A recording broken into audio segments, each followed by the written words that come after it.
은혜 가운데 지난주에 청년부 수련회를 잘 마쳤습니다. 혹시 청년부 이번 수련회 주제가 뭐였는지 아시는 분 아마 없으실 거예요. 광고가 그렇게 막 안 되어서. 근데 이번에 청년들 주제가 회복이었습니다. 보통 우리가 회복을 이야기를 할 때 어떤 걸 생각하실 수 있으시죠? 여러 가지가 있습니다.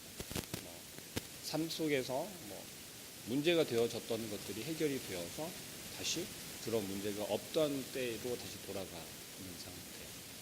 혹은 우리가 신앙생활 하면서 어떤 세상 살아가면서 우리가 사용하는 말들을 같이 섞어서 이야기할 때가 있잖아요. 신앙의 슬럼프가 왔다. 혹은 흔들리는 시기가 왔다. 또 어떤 사람 좋게 표현을 해서 지금 방학하는 시기야 라고 이야기를 하기도 합니다. 그런데 어쨌든 우리가 신앙생활 하는 데 있어서도 회복이 필요한 때가 분명히 있다는 거죠. 아마 여러 번 경험 아마 하셨을 거다라고 생각됩니다. 청년들이 지금 회복해야 할 것들이 우리 권사님, 집사님들이 생각하시는 것보다는 훨씬 더 많을 수도 있습니다. 그런데 그런 생각이 드는 것이 단지 우리 청년들이 아직까지 어리다라고 여겨지기 때문만은 아닙니다. 충분히 우리 청년들도 이제는 책임을 질 정도로 많이 성장하였기 때문에 언제까지나 아이들은 아니다라는 거죠. 청년들이 회복해야 할 것 중에 한 가지가 그 부분이 있습니다. 아직까지도 어린아이 취급받는 것에서 이제는 조금은 혼자 스스로 책임질 수 있는 성인이 되었다라는 것. 신앙 안에서 마찬가지입니다. 또한 다른 한편으로는 청년들 스스로의 어떤 신앙의 회복을 했으면 좋겠다라고 하는 의미였습니다.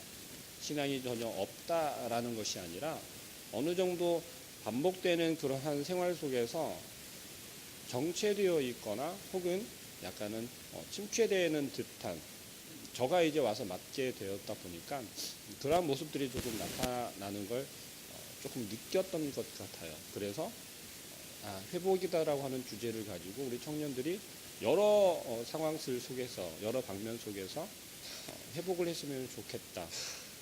그렇게 마음을 먹고 주제를 정해서 준비했습니다. 나름대로 참여한 청년들 스스로가 생각하는 바들이 좀 있었고 또 그 속에서 고민하는 친구들이 많이 있는 걸 제가 알게 되었습니다. 오늘 우리가 함께 나누고자 하는 이 본문 말씀 중에 생각하고 싶은 것은 이겁니다. 우리가 신앙생활을 시작하고 지금까지 잘 신앙생활을 하고 있었다라고 하는데 우리가 하나님 나라를 소망하고 우리가 그곳에 가는 것을 바라보면서 신앙생활을 하잖아요. 살아가잖아요. 우리 믿는 사람들은. 그곳에 영원한 생명이 있고 하나님과 함께하는. 그런데 이 땅에서 신앙생활하면서 우리가 어느 순간부터인지 하나님께서 주시는 그 은혜에 대한 것을 점점 잃어가고 있는 모습들을 발견하게 됩니다. 저 스스로도 그렇고요. 그냥 교회에 다니는 것이 단지 하나님의 은혜로 다니는 것이 아니라 하나님의 사랑으로 다니는 것이 아니라 하나님께서 불러주셨고 이끌어 주셨기 때문에 교회에 나아가서 예배할 수 있다라고 하는 것이 아니라 그저 내가 지금까지 계속 다녔기 때문에 교회에 나가야 되는 거고 내가 지금까지 계속 하나님을 믿는 것은 그냥 너무 당연한 거였고 습관처럼 교회에 나가게 되었다라는 거죠. 어찌 보면 지금 현재 한국교회에 수많은 신앙인이다라고 고백하는 분들의 모습 속에 발견할 수 있는 것이 바로 이런 습관적인 신앙생활인 것 같아요. 습관적인 신앙생활 속에 정말 하나님의 은혜가 있고 하나님의 역사하심이 나타날 수는 없을 겁니다. 하나님께서 우리를 불러주셨고 우리로 하여금 교회에 나와서 이 예배당에 나와서 예배할 수 있도록 불러주시는 것은 전적으로 우리의 의지가 아니라 하나님의 은혜다라는 것을 우리는 어느 순간부터인가 고백하지 않고 살아가요. 내 스스로 이 새벽에 내 힘으로 일어나서 교회에 나와왔고 매 주일마다 혹은 예배 시간마다 나의 노력과 내가 준비해서 내가 시간을 정해서 나의 약속과 스케줄들을 그 시간에 맞추어서 열심히 내가 교회에 나아가 예배한다라고 생각하기 시작하거든요. 그 순간부터 하나님께서 주시는 은혜와는 점점점 멀어지게 되어진다는 사실을 우리는 망각하고 살아갑니다. 그 이유는 왜 그렇게 되겠습니까? 그것은 우리가 하나님 앞에 나와서 예배하고 있는 우리 스스로가 내가 이 교회를, 내가 이 뿌리교회를 선택해서 나아왔다라고 하는 생각이 어느 순간부터 들기 시작하기 때문이에요. 내가 어느 순간부터 하나님을 결정하고 내가 하나님을 믿겠다라고 결정하고 그 하나님을 내가 선택해서 믿기 시작하기 때문에 내가 지금 포르교회 혹은 내가 지금 출석하고 있는 교회 혹은 교회를 열심히 나아가지 않는다 하더라도 나 스스로 생각하기에 나는 하나님을 열심히 믿고 하나님을 정말 신뢰해 내가 하나님을 믿는 거야 라고 자기 나름대로의 신앙의 고백을 하고 있습니다.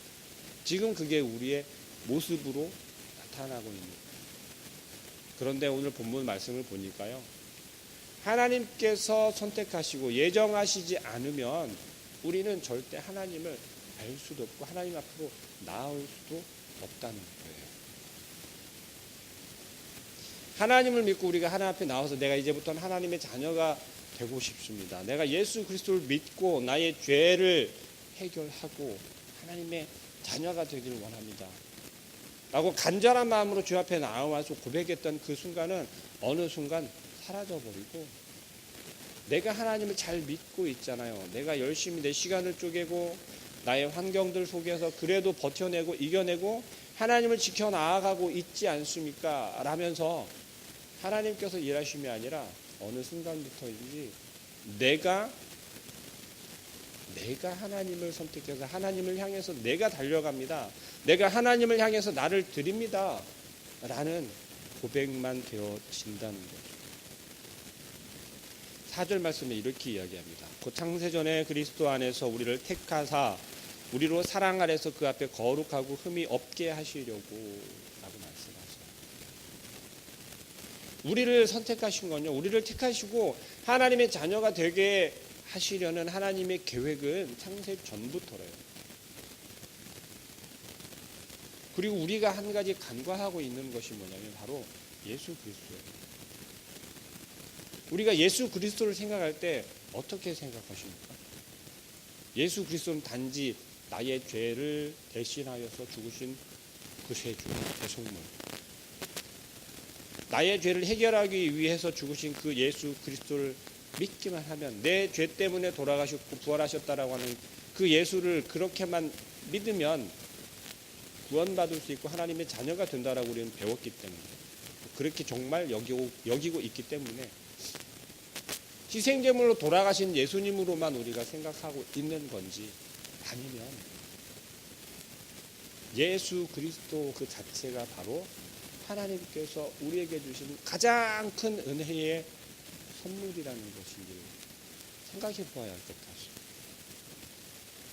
십자가에서 죽으시고 피 흘리신 그 예수님, 우리는 그 예수 그리스도를 믿어야만 구원받을 수 있다라고 고백하잖아요.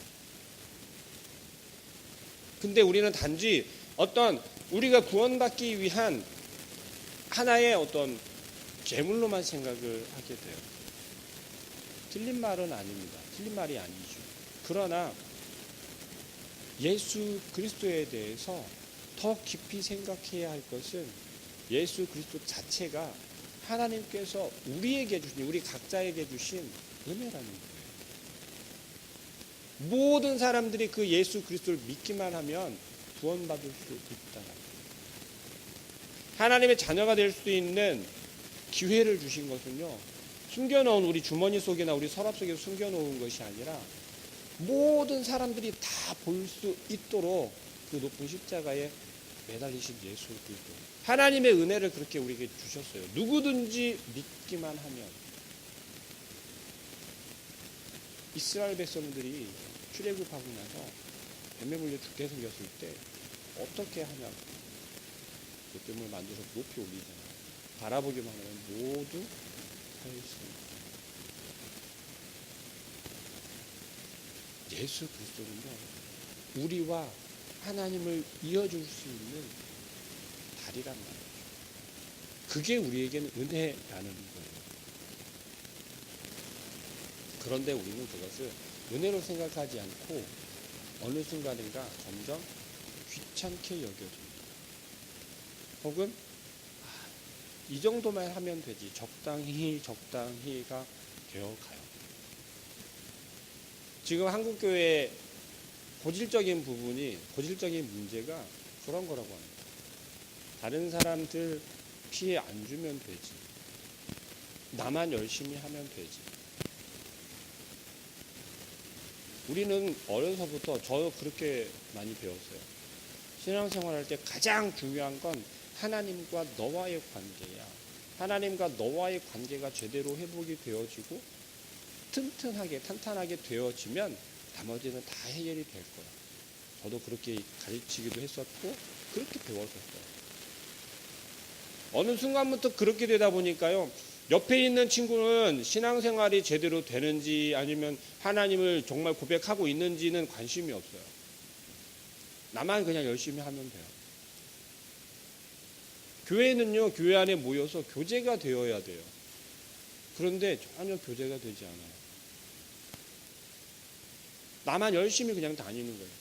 옆 사람은 지금 똑같이 신앙생활 하면서도 그 속에서, 그 삶 속에서 정말 눈물을 흘리면서 하나님께 은혜를 구하고 하나님의 긍휼을 구하고 하나님께서 간섭해 주시기를 구하는 엄청난 사건들이 있는데도 관심이 없어요.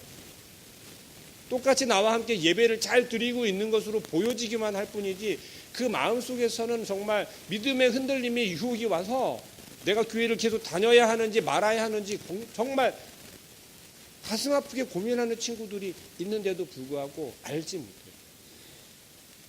그건 우리 어른들도 마찬가지인 것 같아요. 전혀 사귐이 없어요. 교회 안에서, 공동체 안에서. 초대교회에 모였을 때 가장 우선시했었던 게 그거예요. 나눔과 교제였어요. 그 나눔과 교제 속에는 무엇이 있었습니까? 예수 그리스도예요. 복음이 있었어요. 진리가 있었어요. 그들이 모여서 교제하면서 가장 중심이 됐던 화자는 무엇냐면 바로 예수 그리스도의 복음의 진리였어요. 그들은 모여서 항상 기도하면서 교제를 나눌 때 정말 자기보다 더 힘들어 보이는 사람, 눈으로 보이는 것이 아니에요. 정말 불우한 이웃들을 도와주는 건 너무 당연한 거였지만 함께 모여서 교제하는 속에서 뭐였냐면 저 사람은 정말 아직까지 신앙의 연약함이 보여진다라고 하면 너나 할 것 없이 그 사람을 위해서 모여서 함께 기도해주고 어떻게 예수 그리스도를 보아야 하는지 어떻게 바라보아야 하는지 어떤 예수 그리스도를 우리가 만났었는지를 나누고 교제했었어요. 그 속에 치유가 있었고 위로가 있었어요. 근데 우리는 지금 그렇지 않아요.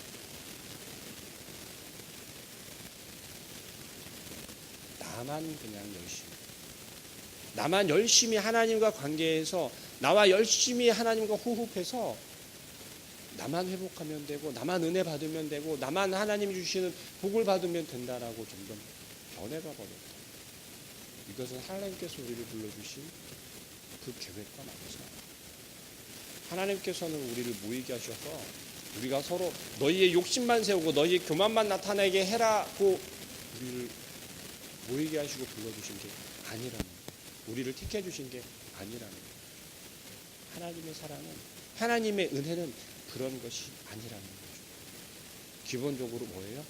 모든 사람들에게 열려져 있는 것이 모든 사람들이 함께 하나님의 은혜 안에 들어오길 원하는 것이 하나님의 계획이라는 거죠. 바울이 이야기를 하는 것 마찬가지예요. 5절 말씀에 이렇게 얘기합니다. 그 기쁘신 뜻대로 우리를 예정하사 예수 그리스도로 말미암아 자기의 아들들이 되게 하셨으니. 하나님께서 예정하신 것은요, 한 방에 예수 그리스도도 없이 그냥 하나님께서 너희들은 내가 너희의 문제를 해결해 줄게. 자, 앞에 와봐. 한 방에 딱 해결해 주시고 이제부터 너희는 내 아들이야. 그렇게 하신 것이 아니라 하나님께서는 우리가 어떠한 마음을 가지고 있고 우리가 어떠한 의지를 가지고 있는지를 너무 잘 알아요. 왜요? 우리를 지으신 분이에요.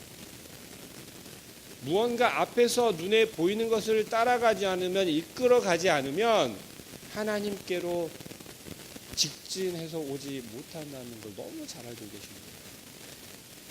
그런 하나님께서 우리에게는 너무나도 감사하게 바라볼 수 있는 표대를 알려주셨어요. 이정표와 같은 걸 주셨답니다. 그게 예수 그리스도라는 거예요. 그 예수 그리스도 안에서 우리가 하나님의 사랑을 맛볼 수 있고 느낄 수 있고 그 사랑으로 살아갈 수 있다라고 이야기하십니다. 우리가 완전해질 수 있는 것, 완벽해질 수 있는 것은 우리 스스로가 하나님께서 말씀하신 것을 열심히 지키고 그 말씀대로 내가 우리의 삶 속에서 열심히 적용하면서 살아가지만 그 안에 예수 그리스도가 없으면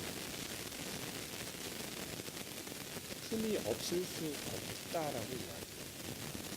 부족하다라는 얘기예요. 우리가 생각할 때는 완벽하고 완전하다라고 보여질 수 있지만 말할 수 있지만 그렇지 않다라는 거예요. 우리를 지으시고 하나님의 계획대로 이끌어 가신 하나님께서 우리에게 분명히 말씀하시는 건 예수 그리스도가 아니면 바로 하나님의 가장 크고 놀라우신 은혜가 아니면 우리는 살아갈 수 없다. 우리 삶 속에서 하나님의 은혜에 대해서 부정하거나 의심하는 순간들이 굉장히 많습니다. 그것은 뭐냐면 우리의 삶 속에 다가오는 엄청난 문제들이에요. 우리의 힘으로 해결할 수 없는 문제들, 우리의 힘으로는 도저히 헤쳐나갈 수 없는 문제들, 그리고 그것보다 더 힘든 건 도저히 하나님의 은혜다라고는 이해할 수 없는 것.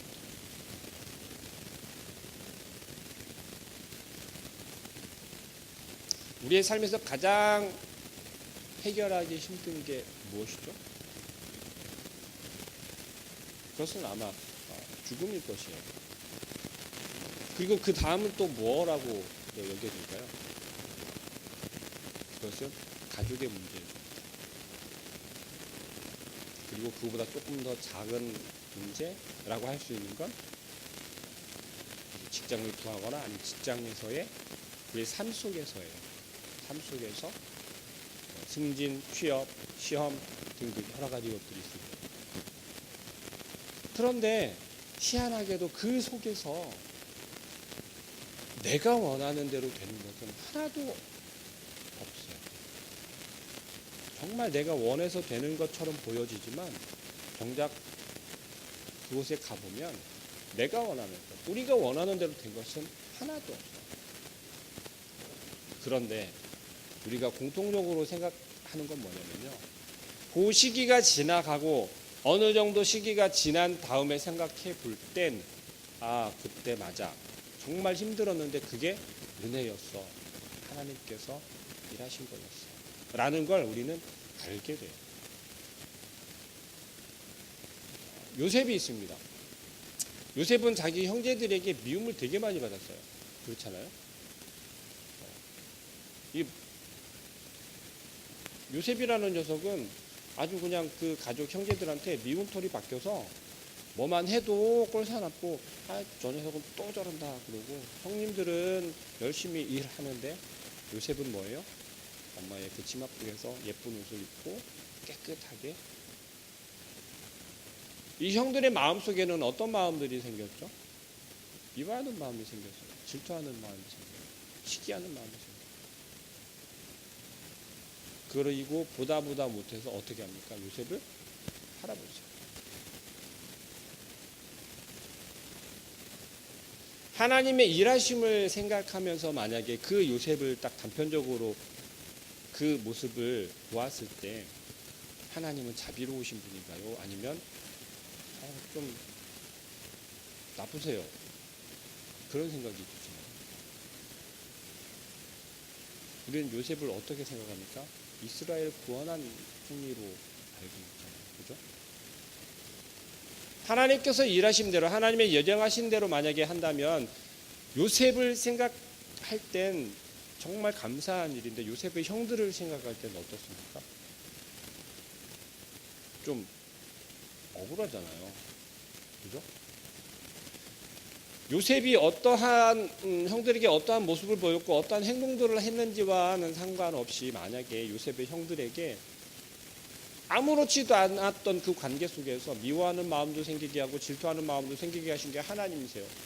그래서 하나님 때문에 이 형들은 요셉을 사랑하고만 싶고 위해주고 싶고 아껴주고만 싶었는데 그 마음속에 시기하는 마음이 생기게 하고 질투하는 마음이 생기게 했어요. 하나님께서 그렇게 사용하셨어요. 라고 이야기를 한다면 이 요셉의 형들은 굉장히 억울하잖아요. 그러한 상황이잖아요. 우리가 살아가면서 우리의 삶 속에서 이렇게 될 수 있다는 얘기죠.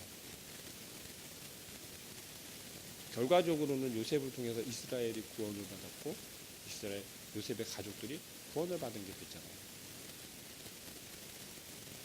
무슨 얘기를 하고 싶은 거냐면요. 우리가 하나님께 구하고 간절히 기도하는 것들이 있죠. 즉각적으로 응답을 받거나 이루어지는 것들도 물론 있습니다. 그러나 대부분의 것들은 우리가 알지 못하는 때에 이루어진다는 것 너무나도 잘 알고 있잖아요. 지금 우리가 간절히 구하는 것이 지금 당장 만약에 즉각적으로 이루어진다면 물론 더 감사할 수 있을 거예요. 그러나 하나님께서 우리에게 주시는 건 우리에게 베풀어 주시는 은혜는 그 표현은 어떻습니까?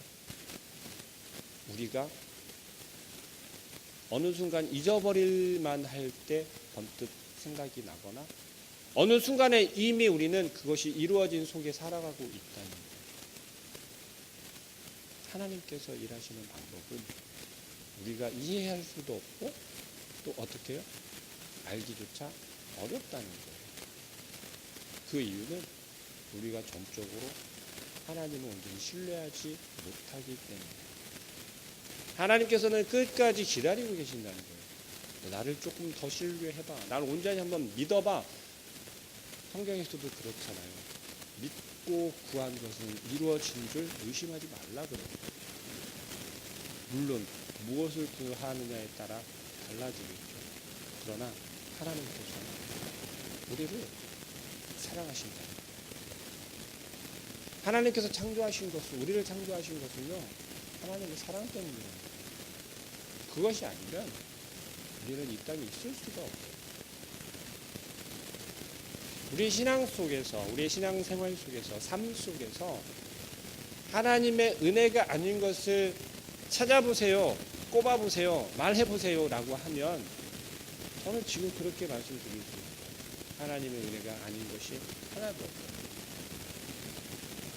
그런데 정말 어리고 어리석고 바보 같을 땐 그랬어요. 하나님 나한테 해준 게 뭐가 있어? 그런 고백이에요. 예배를 드리면서도 하나님을 믿는다고 고백하면서도 우리의 삶 속에서 이런 고백밖에 안 됩니다. 그러나 오늘 이야기하는 건 하나님께서 예정하신 것이 은혜이고 하나님께서 우리를 선택하신 것이 은혜이고 그 중에 가장 큰 은혜는 바로 예수 그리스도라는 거죠. 우리가 이 땅에 살아가면서 예수 그리스도를 통하지 않고서는 하나님의 은혜를 경험할 수가 없어요. 늘 자꾸 예수 그리스도를 빼놓고 하나님께서 나와 관계 주시고 하나님께서 나에게 직접 좀 주세요.